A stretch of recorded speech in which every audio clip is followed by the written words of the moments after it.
Okay, so I think you just touched base on how you got the role, but do you mind explaining it again how you got the role of Taina as Eduardo Morales? Yes, my agent knew I was a musician because the, the purpose of the story was that I was a musician when I was younger, and my wife on the show was a singer, and we were gigging when we were young, and then um, got older and had a family. We decided to have a family and just go on as uh, regular people in life, and so my agent reached out to me and said, they're looking for this actor who's a musician. And I told him, I said, well, not this type of musician because look at that. My hair is down to my shoulders. And I don't think I'm the type of character that Nickelodeon's going to want on that network Mm. based on the way that I look right now. And I think I just came off a film working with uh, Selma Hayek and Matt Perry called Fool's Rush in Yeah. Vegas. So, and so anyway, I went in, and of course, I sat there in the room with all these actors, and I looked very different. And I said, "Oh, this is so wrong. I'm just wasting my time here." And so I read and went home, did my thing, and I got called back to meet, I guess, the creator of the show, and was surprised with that. Went back and read again, and then I didn't hear for a period of time. And friends of mine who were reading for the role was saying to me, "Did you read for this Nickelodeon show? It's a Hispanic show they're going to be presenting." I said, "Yeah." I went in twice, but seriously, I don't think I'm right for the role. I look at you guys. You clean cut. You're more like the type of character they would cast for the father of that show. And then I was called and told that they were negotiating a contract, and I was completely surprised. And once that was done, I was cast as to be the dad, and was flown out to Orlando. I Mm. think the contract was for 4 months, Yeah. and I was going guaranteed to be in 10 episodes of the 13 that they were going to shoot. Yeah. And so I went to Orlando and met the cast, and producers, and crew, and began my journey on Taina. Yeah, and that makes sense. 4 months. And you just said that you had to cut your hair. Was that like a tough thing for you to do?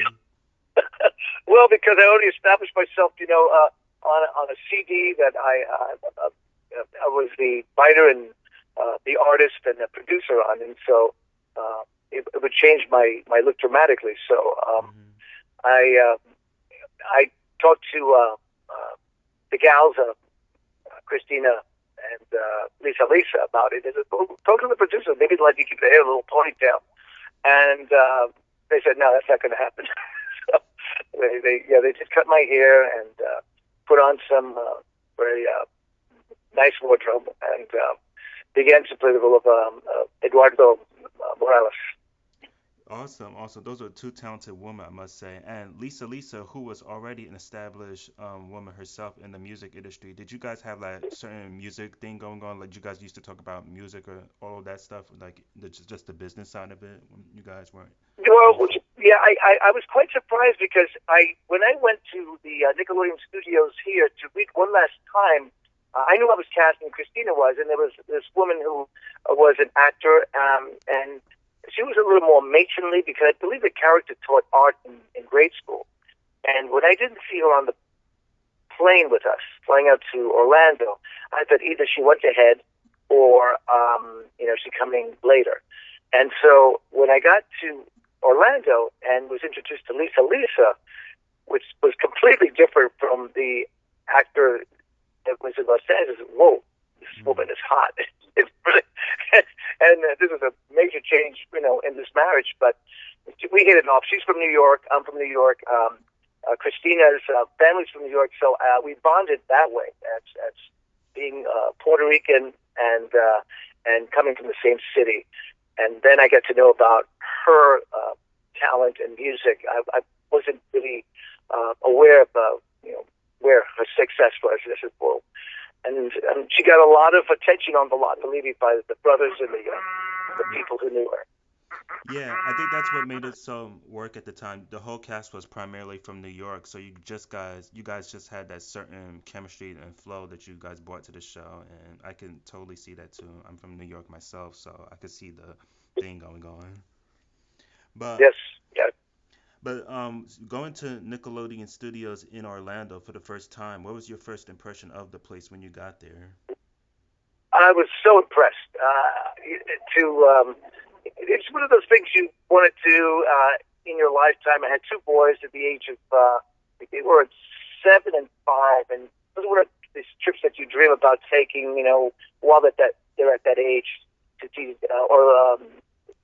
Nickelodeon, Universal, Disney, and here I was flown out there being paid to do a lead, what a lead in a series that I was very impressed and got an incredible reception by Universal and the production staff of Nickelodeon.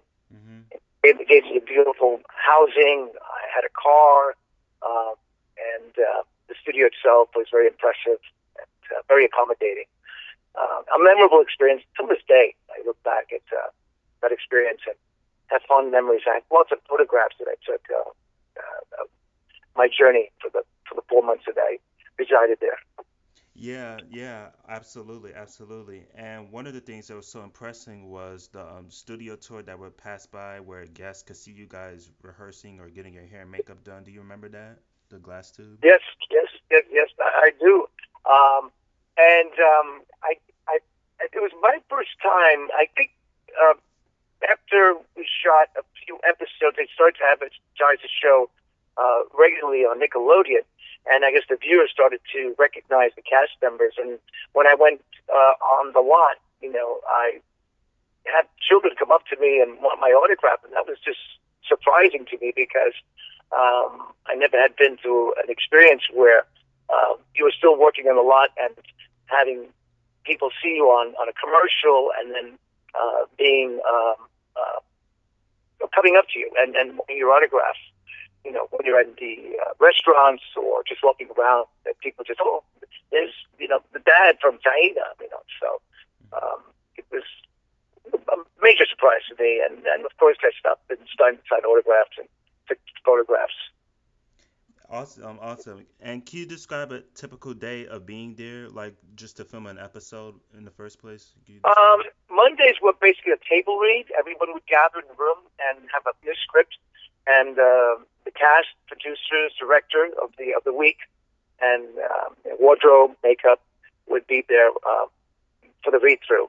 And once we read through, there was a short break, and then we would go on and start, I guess, blocking the first scene of the show that week, and that would go on till about 4 or 5, with of course a lunch period in between, and we would go home and come back the next day at the call time.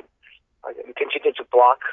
Go home again Tuesday, and then Wednesday I think they would just start setting things the way they were going to be. I think we were shooting the show Thursday. We're shooting 2 shows with with a live audience, which Right. is so wonderful. Like doing live theater. Oh yeah, yeah. That's what I hear from all the people all the time. It was like live theater. Was that just to like hear what the audience think their energy is? I'm sure you feel the same way as what kept you going. That was the best part about it, right? Oh, definitely, definitely, yeah. And then we had someone, who would go out there and warm up the audience and ask Yeah. questions, and he would do some comedy. There'd be some skits that were done, and we'd come out and play around with the audience as well, and have some fun with them. It was the Thursday was like the highlight, the pinnacle of the week for that live audience. Gratifying, so much fun. Right, right. Do you remember other shows that were shooting there at the same time you were? Ooh, um, I know, it's been so long, and forgive me, there was, oh, oh golly, I cannot recall. Hmm. I see images in my mind now, but I can't think of the name. I know there was a show that had challenges where there was some kind of goo or something that the kids would, Oh yeah, um, Double Dare 2000. yeah, yes, something like that, and they would get either sloshed or good. Something I had to do with some substance that was Yes. very gooey. Yeah, the slime. Yeah, slime. That's what you're talking about, right? Slime. That was it. It was slimes. You got slimes exactly. Yeah, That's yeah. what we And call. did you ever get that slime yourself? I'm just asking, sort of No, fun. no. Thank God I wasn't. Right. Yeah. But and it was it was great working with Chris and the other cast members on that journey for 4 months. Oh Uh, yeah. uh, yeah, it was wonderful working with everyone. It was a family. I mean, you just bond together as a family. You do things together, or split and do things with other people. The young gals, would do their thing because they were younger, but we'd still do something together. Mhm. Uh, very, very family oriented. Oh yeah. I mean, just to be down there in a city like Orlando with just so much fun stuff to do. What was one of the good things about living and working there? First of all, Orlando. I was because I was a VIP, getting to go on the rides over and over and over again. But that was great. That I got to go ahead of the line. Oh And yeah.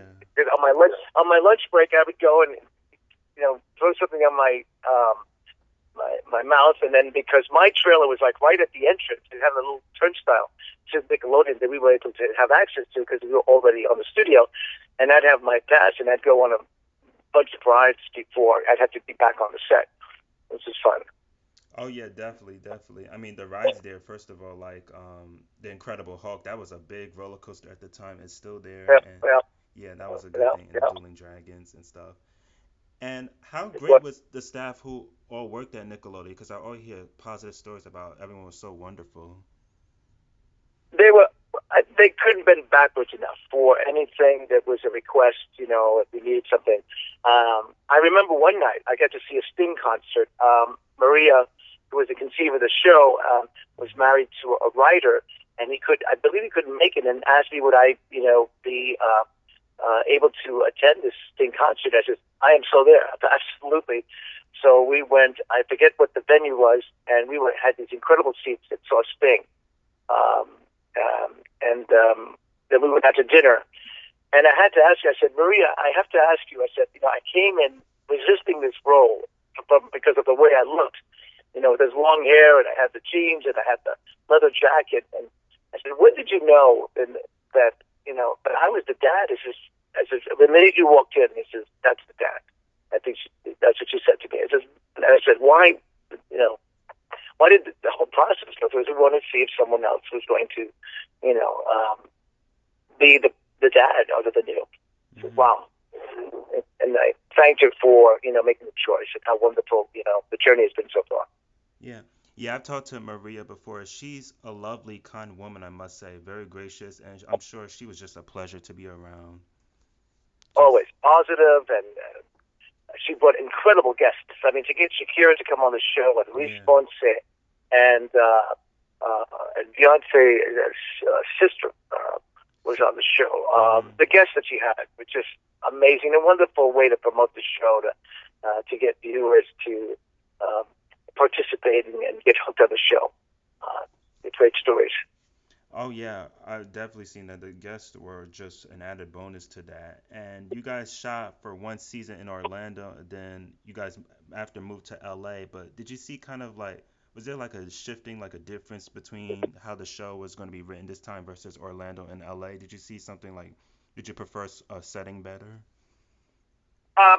I think, but my own selfish self, it worked better for me in Los Angeles than I'd have to house myself in Orlando. Even though I loved Orlando, and it was going to be a separation of 3 or 4 months, it was so convenient for me to travel from my home to the Nickelodeon on Sunset, Mm-hmm. and to be able to be read and do other things with because I had children, that were growing up, and they had school, and to audition for the roles and to be seen for the projects and to continue to write music, because I think I was on my third CD project that I was writing for. So selfishly for me, I mean, it worked for me, even though I would have enjoyed going back to Orlando. Right, right. Yeah. I mean, sure, LA is the hotspot where all of that is done, but at the same time, there was so much. It's like a bittersweet quality to filming in Orlando because you don't have to deal with the hassles of filming in New York and LA. You could just be your casual self every day and not have so much pressure on you. Guys, that's how I feel about working there. Yeah, well, having to pack and making sure you have everything and all the things you need for 4 months and everything's here that you have. The relationships with family, um, and it was a half hour to get to work and back, and that was my journey. Yeah. And communicating with everything that you know. It did change. I mean, they did construct the sets the way they were in Orlando, but there was a shift and a change. And one of the changes were that the actor who played Santito in Orlando was recast here in Los Angeles, and that was a shift for us and an adjustment. But we were given the circumstances and we dealt with it. Wow. Yeah. I don't know what the reason was, but he was sorely missed because I really bonded with him that first season. He was very, very funny, on and off the set. He was adorable to work there. Yeah. Oh yeah, he was a bright kid. And Taina, it seemed like it was doing so well. I mean, it had Alma Awards nominations, and it was gonna. So many people loved it, but it was canceled after that second season. And I know I've talked to Maria, and she gave me a good answer. But in your opinion, do you know what happened? Do you have a feeling why it got canceled? It was puzzling to all of us. I mean, there's the heads of Nickelodeon. They make those choices, and you don't know specifically what it is because we thought we had the ratings. We had bought the viewership to support it. Maybe a season or two more. But I was totally shocked when I was told that it was canceled, and saddened because it's something I think that Hispanics need to see in this country. Us as positive role models. A gal who's doing the performing arts, dad who works in the computer software business, a mother who's a teacher living in a beautiful home in the Queens. Those are positive role models. And same with the Brothers Garcia, positive role models in Texas. I'm so happy that they gone on to shoot 2 more seasons. But saddened that for some reason we didn't go on to a third. Yeah, and it's so sad because if you look at Nickelodeon now, there's hardly any type of diversity going on. It's mostly just the formulaic and pop star and Disney. I saw that. I don't know if that's so Raven. There was another show that immediately came on, and it was almost a copy, of Taina, with the same settings. Yeah. So. You go on as an actor, and you know that there's choices made, and you don't know all the reasons why. I know Maria was very, very sad, and by that decision, and so were all of us. Right. But at the same time, many years later, people still reference Taina, how much they loved it, and it's so much associated with 90s Nick. How does that make you feel when it's made such a positive impact and it's still loved by folks today? Well, it's rewarding, and I'll give you an example. My son his band is coming up and coming. It's called Mattis, and that age group is the age group that would have been watching Nickelodeon during their childhood, and my son was asked, "Says your dad looks very? I know he's an actor, but he looks familiar. I mean, I'm really familiar." And he said, "Did you ever watch a show called Taina?" He says, "Oh my goodness, I love that show. It's great." And my hair has grayed, and I don't look the same. He said, "Well, my dad, no way." And she just flipped out and came into the kitchen. That show was my favorite show. I would watch that religiously, and it was nice to see someone who's now in their 20s, reflect on that time in their lives and tell me how they love the show and its concept and how they look forward to seeing it every week and repeats. So. Yeah, there was so much possibilities to go on with that, and it's inspiring many people. It was like a positive Hispanic role model, Latinos, and I think that's what it's all about for young Latino people to look up to. Yeah, it's well balanced. It was well balanced with you had a Latina, you had an African American, you had the student body was well balanced. The music was wonderful. The guest artists. I mean, it's a wonderful concept. Yeah, all of the above, basic, definitely. And do you still keep in touch with any of the cast members from the show or the crew?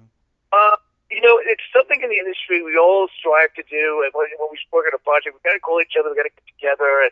And with scheduling and families and distance here in Los Angeles, it doesn't happen that way. But we see each other either on television or read about each other in the news. And I think Chris is doing. He's on PBS. He's been a Sesame mainstay there, Street, yeah. yeah, which is wonderful to see. The other cast members, and at least Christina used to live near me, so I used to go over and visit her and eat at her house on occasion. And then I just bumped into her mother at the post office, and again we said we got to get together. We have to get Puerto Rican meal, and so we took our numbers, but trying to schedule that time is sometimes difficult. Okay. Well, that's wonderful. I think that's, yeah, that you're kind of right. I do agree that it's hard to keep in touch in this business with so many TV shows going on at once, but I think it's, yes, it has to be a certain type of feeling and bond for people to keep in touch. That's how I feel like it. But do you mind? Especially when you work as a family. You're working as a family. You're creating this family on the set and off the set, and you bond that way, and you start making stronger connections every week. And when it was sad, when the first season when we had to go back home and back with tears, and we knew there was going to be a second season, but and looking forward to its success. But still, it's very emotional. Hmm. So when you work that closely all day together, and we create those relationships and those scenes and the content of what we need to do in those scenes. Right, right. Do you have a favorite behind the scenes memory, specifically in working in Orlando at Nick? Uh, Oh my goodness, there's so many. Um, there's, there's so many. I think the most memorable to me was the introduction and knowing we were going on this journey together, this wonderful journey together in that room. The very first table read was to me one of the most memorable because everyone was so excited and looking forward to having a great season. And then the last one, when we knew that was our last show there, is fighting back tears, and knowing that what we were doing was so rewarding to all of us and the relationships we built. So those two to me, I think, are most memorable. The very first table read, the first show, and that last show. yeah, yeah, definitely. Those episodes are really memorable, especially the pilot. And I had to say, one of the things that is so memorable about that first season was the episode, the Quinceanera, where you guys had the Quinceanera dance at the end of the party. You guys were having a Yeah, good time, I must say. That was a good yeah, episode. and Nick Cannon was in that episode. Yeah, Yeah, yeah, yeah, he played Funk Buster. yeah, yeah. Funk I do Buster, Funk remember. Buster. Yeah, Yeah, young Nick and and Cannon. and then now he's I believe is America's Got Talent. He's backstage. Yeah, Um, and the guests he talks to guests go on. Yeah, it's amazing. It's just amazing how you work with these people, and then everyone just branches out and you watch their careers, here and hmm. there. Yeah, speaking of careers, do you mind telling what you got going on? Because I don't mind promoting that for people, upcoming projects that you have going on at the Uh, moment. yeah, the last thing I worked on was last August in a film, a nice, beautiful film that Pat Boone is in, and uh, uh, Ed Asner is in, and a wonderful cast. It's a kind of a beautiful Hallmark film, kind of a Christian based. It seems through the eyes of a 13-year-old girl, and I play um, an Italian immigrant who has a wine field, and his wife had died, and he came here with his daughter. It takes place in 1906. It's called Boonville Redemption, and it should be released this year. But I've been doing commercials and playing with my band and trying to finish my fifth CD, produce and record my fifth CD, and hopefully by the end of this year I will be in the studio getting that project to take off.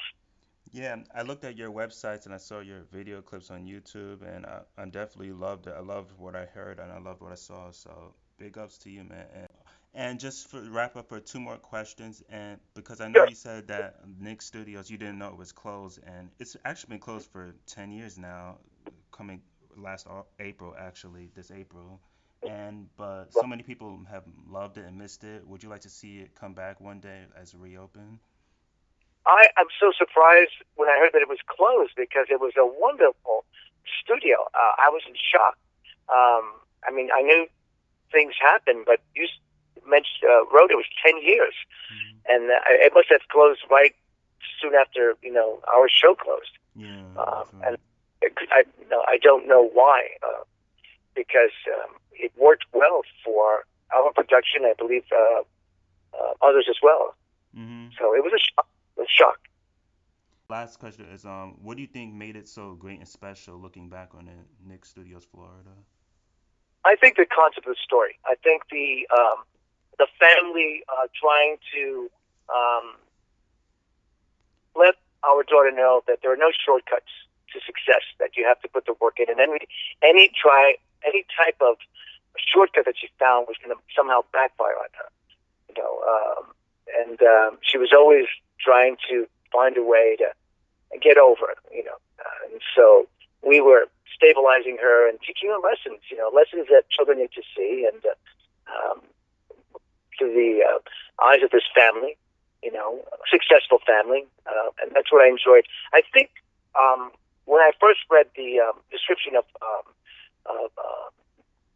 China? Eduardo Morales, they wanted to make him a cab driver, a gypsy cab driver, who in New York. And I said, why can't we make Eduardo a little more intelligent? Why Right. does he have to be that? Why can't we make him, let's say, a guy who's in music and loved his music and somehow segue into software for the recording studios and selling software and make him a little more intelligent? And think, that was a good idea, and they did it. I think it was a description of what he did, and I'm glad that they made that choice with Eduardo. But the lessons in each episode, I think, were important. Mm. That the viewers see that, the young viewers see those lessons. Yeah, never give up on your dreams. That's the whole. Exactly, Yeah, exactly. And yeah, then being realized in her dream every time she did a dance, she went to that yeah, singing and, and, yeah. and The dance. dream. You know Hmm. that that's where her dreams were. That's what could be realized with the hard work and the right education, good parenting, all of those wonderful things. Right. And just to cheer you up, I still watch episodes whenever I can on YouTube. It's still a good show, I must say. So I'm still a fan.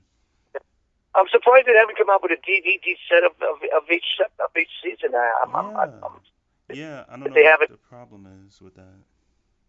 because they do it for, I would imagine, most of the shows that are out there, and they would definitely do well because it has fans that still would go back and have it in their DVD library, or I don't know how they do it these days. iTunes library to Hmm. watch over and over again.